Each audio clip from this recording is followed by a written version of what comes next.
नमस्कार मित्रांनो, मराठी गुंतवणूकदार या यूट्यूब चॅनलवरती आपलं स्वागत आहे। शेअर बाजारातील डेली न्यूज अपडेट बघण्यासाठी चॅनलला सबस्क्राइब करा आणि बेल आयकॉन प्रेस करायला विसरू नका। या व्हिडिओमध्ये आपण खूप महत्त्वाची माहिती बघणार आहोत।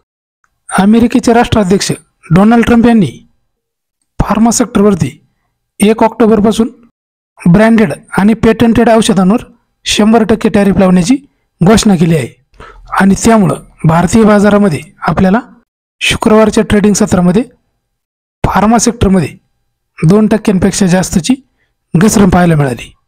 म्हणजेच डोनाल्ड ट्रम्प यांनी IT सेक्टर नंतर फार्मा सेक्टरवरती दबाव टाकल्याचं आपल्याला पाहायला मिळते। या टॅरिफचा कोणत्या कंपन्यांना नुकसान होऊ शकतं आणि कोणत्या कंपन्या या 100% टॅरिफमधून सुरक्षित राहू शकतात ते आपण या व्हिडिओच्या माध्यमातून समजून घेणार आहोत। परंतु त्याआधी आपण बघणार आहोत जेनेरिक ड्रग्ज म्हणजे काय आणि ब्रँडेड ड्रग्स म्हणजे काय। डोनाल्ड ट्रम्प यांनी ब्रँडेड ड्रग्सवरती 100% टॅरिफ लावला आहे, जेनेरिक ड्रग्सवरती नाही। आता आपण या दोघांमधील फरक समजून घेऊया। ब्रँडेड औषध म्हणजे नवीन औषध ज्यावर फक्त कंपनीचा हक्क असतो, इतर कोणालाही ते बनवण्याची किंवा विकण्याची परवानगी नसते, त्यामुळे किंमत जास्त असते कारण R&Dचा खर्च त्यांनी भरलेला असतो।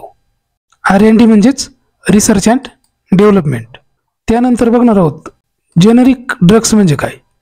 जेनेरिक औषध हे आधीपासून अस्तित्वात असलेलं औषध ज्यावर पॅटंट म्हणजेच ब्रँड संपलेला आहे असं औषध इतर कंपन्या देखील ते बनवू शकतात आणि त्याची किंमत सुद्धा कमी असते।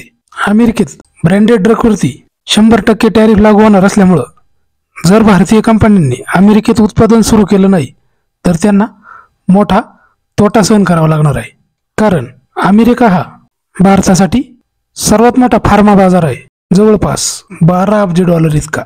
त्यामुळे बाजारात आपल्याला फार्मा सेक्टरमध्ये घसरण पाहायला मिळते।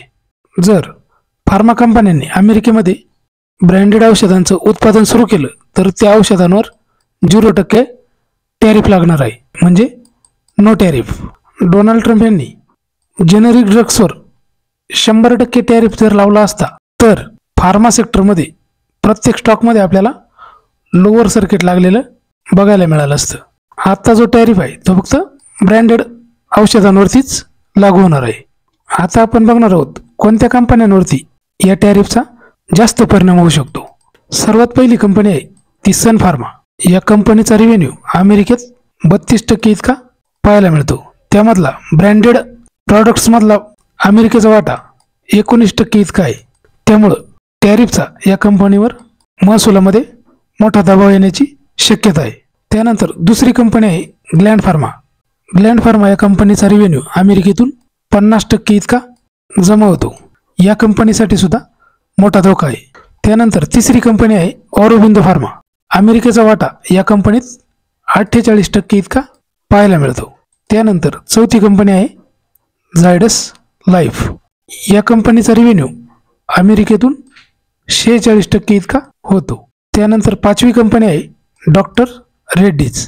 या कंपनीचा महसूल अमेरिकेतून 47% इतका जमा होतो। या 5 कंपन्यांवरती आपल्याला मोठा दबाव बघायला मिळू शकतो। त्यानंतर कोणत्या कंपन्यांवर या टॅरिफचा फारसा परिणाम होणार नाही ते आपण बघणार आहोत।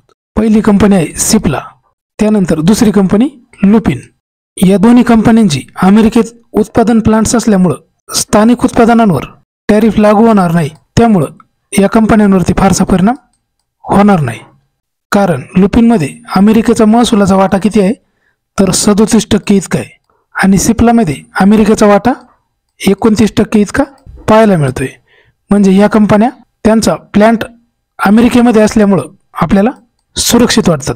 तर ही होती आपली या व्हिडिओमधली महत्त्वाची माहिती। व्हिडिओ आवडला असल्यास लाईक करा, शेअर करा आणि चॅनलला सबस्क्राईब करा। भेटूया पुढच्या व्हिडिओमध्ये। धन्यवाद।